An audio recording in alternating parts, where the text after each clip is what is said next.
I then stopped, looked down, and there was all over in the water. And I remember thinking, like, that's weird. What the heck is happening? And I then picked my arm up out of the water and my hand was detached.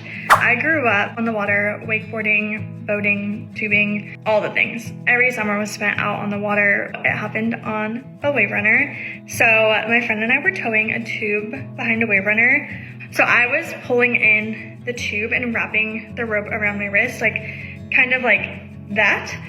And I was standing up on the back of the wave runner and I fell off of the back once they started going. So the wave runner went one direction, the tube went the other direction, and in the middle it tightened and ripped off my hand, essentially. My hand was attached still by like a minimal piece of skin, but in the moment, my hand didn't hurt at all. I actually didn't feel a thing with my hand. It was my shoulder that hurt. So I remember just like feeling like I had dislocated my shoulder or something, and that's why I was like, stop, like screaming in the moment. I then stopped, looked down, and there was all over in the water.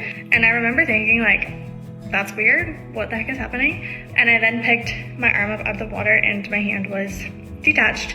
My fingernails were this color, they were red, and my hand was like purple. I remember my dad, because he was just in board shorts, they weren't gonna let him on the helicopter because he didn't have his shoes on and a shirt. So I remember he just like grabbed random people and was like, give me your shirt, give me your shoes so I can go on this helicopter with my daughter. But in the helicopter was when the pain started kicking in. So I remember just like telling the paramedics, it hurts, and they would just like give me a shot of something and it would help. So I woke up from surgery. I looked at my parents, my mom and my dad woke me up, and I looked at them and I said, did they save it?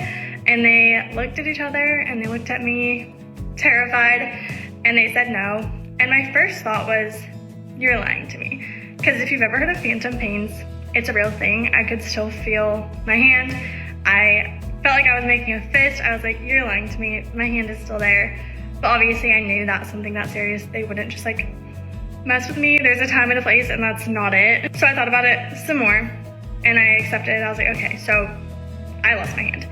And my first comment to my parents was, okay, so I'm like Bethany Hamilton now. And they laughed and they're like, you're a lot better off than her. Like, she's missing her whole arm. You still have most of your arm left. And then I thought about it some more and I said, okay, cool. So I get half off my nails now. And my parents said in that moment, they knew that I was gonna be fine, and I was literally more worried about my nails and how much it was gonna cost